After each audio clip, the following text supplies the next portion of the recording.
विदेश नीति एक बेहद जटिल सब्जेक्ट है और इस पर जब जब आप देखेंगे, दुनिया भर के हर देश के साथ ये दिक्कत है कि उसका हर देश के साथ अपने अपने लेवल पे अलग ही रिलेशन है। कई बार दो दुश्मन आपको लगेंगे कि दोस्त हो गए और दो दोस्त भी आपको कई बार लगेंगे कि दुश्मन हो गए। पिछले कुछ दिनों में दुनिया में कुछ बड़ी घटनाएं हुई हैं, उन बड़ी घटनाओं से जुड़ी हुई कुछ मुलाकातें हुई हैं। उन मुलाकातों की डेट क्या है? राष्ट्रपति पुतिन से प्रधानमंत्री नरेंद्र मोदी की मुलाकात होती है 8 जुलाई को। एक और मुलाकात होती है जेलेंस्की से यूक्रेन में 23 अगस्त को, और अगली मुलाकात हाल में हुई है 2 दिन के दौरे पर, अमेरिकी दौरे में 21 सितंबर को अमेरिकी राष्ट्रपति बाइडेन से। इन सभी मुलाकातों का अलग अलग समय है और इन सभी मुलाकातों का लक्ष्य भी अलग अलग है। इन सब के जरिए कुछ और हासिल करने की कोशिश की जा रही है सभी देशों द्वारा। कुछ ऐसा दुनिया में हो रहा है और भारत के भी लेवल पर हो रहा है, हमारे आंतरिक राजनीति में कह लीजिए या भारत के अंदर कह लीजिए, कुछ तो ऐसा मेजर हो रहा है जो शायद हम आप खुली आंखों से नहीं देख पा रहे हैं, लेकिन ये हो जरूर रहा है राजनीतिक पटल पर। और आप जब नेताओं के बयान, विदेशों में दिए गए बयान, उन सबको जोड़ेंगे तो आपको यह समझ आएगा कि देश में कुछ बड़ा चल रहा है और उसी का प्रभाव, या कह लीजिए या तो दुनिया का प्रभाव हमारे यहाँ है या फिर हमारे यहाँ जो कुछ हो रहा है उसका प्रभाव कुछ ना कुछ दुनिया पर पड़ रहा है। प्रधानमंत्री पहले रशिया जाते हैं। जब पुतिन को गले लगाया, पूरा का पूरा वेस्टर्न मीडिया और अमेरिका उनको अच्छा नहीं लगा। मोदी फिर यूक्रेन भी चले गए। जब यूक्रेन गए तो जेलेंस्की को भी गले लगाया, बोला भाई तुम्हारा बहुत नुकसान हो गया, हम लोग तो शांति प्रिय देश हैं, तुम्हारे साथ बहुत गलत हुआ, ऐसा नहीं होना चाहिए था। भारत ये चाहता है कि दुनिया में शांति हो। इन दोनों ही मुलाकातों के बाद प्रधानमंत्री अमेरिका चले गए और जो बिडेन से भी मिल लिए। ऐसे में जब अमेरिका में अभी नवंबर में चुनाव होने हैं, भारत और रशिया दोनों दो बहुत अच्छे दोस्त हैं। पुतिन चाहते हैं कि प्रधानमंत्री नरेंद्र मोदी रशिया के टर्म्स पर यूक्रेन से और वेस्टर्न ताकतों से निगोशिएट करें, यानी कि अगर सीज फायर होता भी है रूस यूक्रेन के वॉर पर तो वहां ऐसा लगे कि रशिया जीतता हुआ दिखाई दे रहा है। वहीं वेस्टर्न ताकतें और अमेरिका ये चाहते हैं कि भारत चूंकि लगातार न्यूट्रल कहता रहता है, तो भारत जो है निगोशिएशन करे किनकी तरफ से? वेस्टर्न ताकतों, मतलब फ्रांस, जर्मनी, यूरोपीय देश और अमेरिका के बिहाफ पर यूक्रेन के लिए। और उसमें ऐसा लगना चाहिए निगोशिएशन में कि जीत यूक्रेन की हो रही है। भारत को अगर आप रूस यूक्रेन मसले पर देखोगे तो पहले दिन से भारत का एक ही पक्ष रहा है, वो ये कि हम न्यूट्रल हैं, हम ये चाहते हैं कि शांति हो जाए। बहुत बार कोशिश की गई यूनाइटेड काउंसिल में कि रशिया के खिलाफ भारत से वोटिंग करा दी जाए, लेकिन बार बार भारत रूस यूक्रेन मामले पर हमेशा जब भी ऐसा मौका आया कि रशिया के खिलाफ वोट देने की बात हुई, भारत वहां से एब्सेंट हो गया। मतलब रशिया के खिलाफ यूनाइटेड नेशन में जितने भी प्रस्ताव पिछले कुछ सालों में पास हुए हैं, उन सब में भारत की सहमति नहीं है। और इन दोनों ही मुलाकातें तब हुई हैं जब बांग्लादेश में वो हो गया जो सीआईए ने किया। ये वाली कहानी तो हम लोग पहले भी कई बार बात कर चुके हैं, लेकिन आपको बताना इसलिए जरूरी है कि आपको बैकग्राउंडर पता हो इस वाली मुलाकात का भी।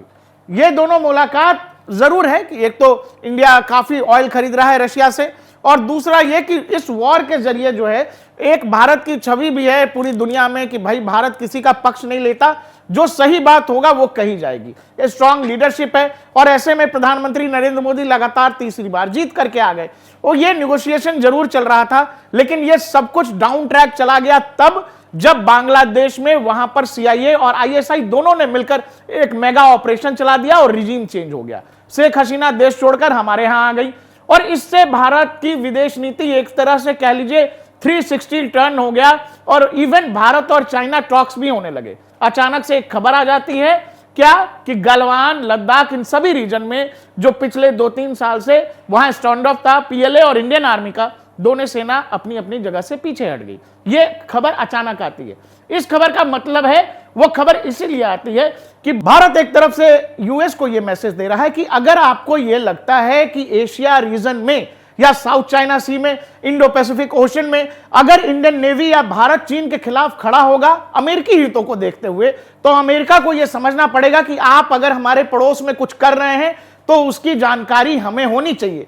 हमें कॉन्फिडेंस में लिए बगैर अगर आप आईएसआई के साथ मिलकर हमारे बगल में पाकिस्तान करोगे तो हम चीन के साथ बैठ के निगोशिएशन टेबल पे हम बैठ सकते हैं। मैंने आपसे पहले ही कहा कि डिप्लोमेसी में, विदेश नीति में कोई भी दुश्मन परमानेंट नहीं होता है। कई मुद्दों पर दो दुश्मन भी एक साथ आ जाते हैं। और अचानक एक खबर आपने सुनी होगी जो मैंने आपको बताया, वो ये कि लद्दाख रीजन में और गलवान रीजन में डिसएंगेजमेंट हो गया। इस डिसएंगेजमेंट की खबर से अमेरिका इतना परेशान हुआ कि उसको यह लगा कि भारत तो चीन के साथ एक बार फिर से अपने संबंधों को एक नई कहानी देने की कोशिश कर रहा है, कम से कम सेटलमेंट करने की कोशिश कर रहा है। और यह बात अमेरिका को पसंद नहीं आई। आनंद फानन में अमेरिका ने हमें फाइटर जेट्स ऑफर कर दिए। आनंद फानन में अभी प्रधानमंत्री मोदी जब गए हैं तो कितनी अच्छी अच्छी बातें की गई हैं। वो अमेरिका जो मोदी के पहुंचने से एक दिन पहले तक वहां सिख कट्टरपंथियों से मिल रहा है, अचानक यूनाइटेड नेशन में वहां के विदेश मंत्री ब्लिंकन ये कहते हैं कि भारत को परमानेंट मेंबरशिप मिलनी चाहिए यूनाइटेड नेशंस में।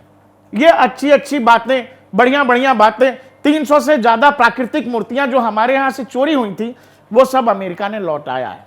तो ये बात मैं इसीलिए आपको कह रहा हूं कि ये सब कुछ जो हो रहा है, आप ये देखो पिछले 3-4 महीने में बड़ी मुलाकातें हैं और उसमें एक कॉमन आदमी है नरेंद्र मोदी, एक कॉमन देश है भारत।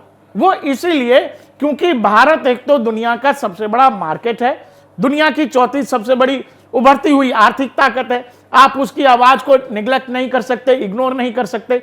और अब भारत थोड़े से अपने टर्म्स पे खेलता है, अपने हिसाब से खेलता है, वो दूसरों की दबाव में नहीं आ रहा है। अमेरिका ने बहुत कोशिश की लोकसभा चुनावों के दौरान भी और लोकसभा चुनावों के बाद भी, लेकिन बावजूद इसके वो जो कुछ भारत में करना चाह रहे थे वो नहीं कर सके। अभी अमेरिका में चुनाव है, प्रधानमंत्री नरेंद्र मोदी का वहां जाना वो भी एक मैसेज है। इसी बीच एक और खबर आती है जो डोनाल्ड ट्रंप कहते हैं। डोनाल्ड ट्रंप कहते हैं कि अगले दिन मेरा दोस्त आ रहा, अगले वीक मैं मिलने वाला हूं। इसकी पुष्टि खुद ट्रंप करते हैं, लेकिन प्रधानमंत्री नरेंद्र मोदी बिना मिले डोनाल्ड ट्रंप से वापस आ जाते हैं। मतलब अगर कोई मुलाकात हुई है तो सार्वजनिक कम से कम तस्वीर तो नहीं है।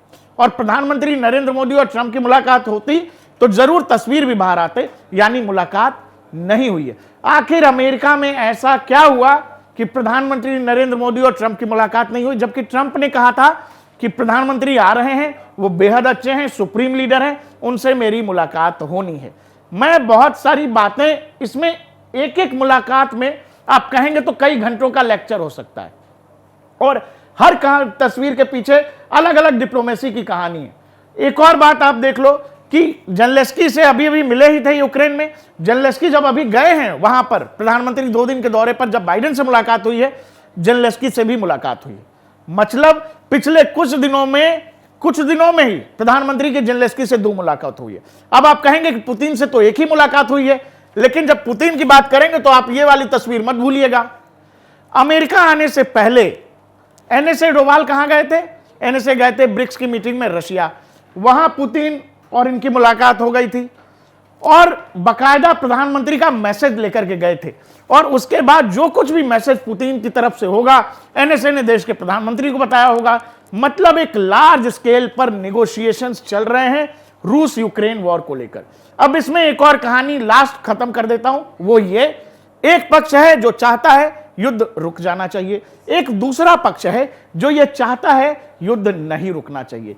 प्रधानमंत्री मोदी जिस तरफ हैं वो हिस्सा है कि युद्ध रुकना चाहिए, एक दूसरा पक्ष है जो पूरी ताकत से इसी में लगा है कि यूक्रेन युद्ध आने वाले कई वर्षों तक और चलता रहे। और इसमें वेस्ट की ताकतें कह लीजिए, अमेरिकी डीप स्टेट कह लीजिए, CIA कह लीजिए, और अमेरिका की बड़ी हथियार कंपनियां जो उधार पर यूक्रेन को लड़ने के लिए हथियार और डॉलर दे रहे हैं।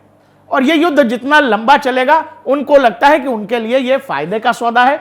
युद्ध का रुकना मतलब हथियारों के बिजनेस पर एक तरह से ब्रेक है। वो ये चाहते हैं कि रशिया अपने बेस्ट वेपन्स निकाले, वो चाहते हैं कि रशिया अपने बेहतरीन फाइटर जेट्स इस युद्ध में उड़ाए। वो जानते हैं कि अभी तक रशियन एयरफोर्स ने अपने बेस्ट फाइटर जेट्स को मैदान में उतारा ही नहीं। दरअसल रशिया ये इंतजार कर रहा है कि कब एक साथ नाटो देश मिलकर रशिया के खिलाफ आएंगे, और यह पूरी कहानी है। मतलब एक पक्ष है जो चाहता है युद्ध रुके, दूसरा पक्ष चाहता है युद्ध होते रहना चाहिए। प्रधानमंत्री नरेंद्र मोदी पर लगातार उस दूसरे पक्ष का दबाव है जो यह चाहता है युद्ध नहीं रुकेगा।